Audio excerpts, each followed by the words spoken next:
ప్రముఖుల విగ్రహాల ఏర్పాటుపై రాజకీయం ఎందుకు? విగ్రహ ఏర్పాటుకు అధికారులు సహకరించకపోతే అవసరమైతే కోర్టుకు వెళతా. వైసీపీ ఇన్ఛార్జ్ మాజీ డిప్యూటీ స్పీకర్ కోన రఘుపతి.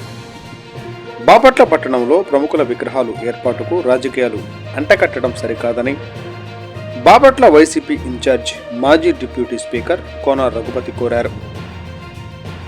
శనివారం వైఎస్ఆర్సీపీ పార్టీ కార్యాలయంలో విలేకరులతో మాట్లాడుతూ 2007వ సంవత్సరంకు ముందే R&B రహదారిగా ఉన్నప్పుడే విగ్రహాలను ఏర్పాటు చేయడం జరిగిందన్నారు.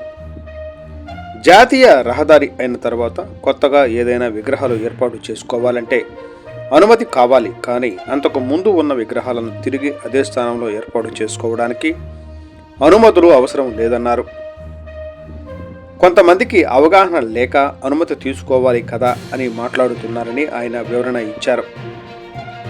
బాపట్ల ప్రాంతం నుంచి రాజకీయంగా తనదైన ముద్ర వేసుకున్న స్వర్గీయ శ్రీ కోన ప్రభాకర్ రావు విగ్రహం ఏర్పాటును ఎవరు అడ్డుకున్నా బాపట్ల ప్రజలు వారిని క్షమించరన్నారు. బాపట్ల పట్టణాన్ని విద్యా కేంద్రంగా, బాపట్ల పట్టణానికి త్రాగునీరు అందించిన మహనీయులుగా, గవర్నర్గా, మంత్రిగా 3 సార్లు ప్రజలు ఎన్నుకున్నారన్నారు.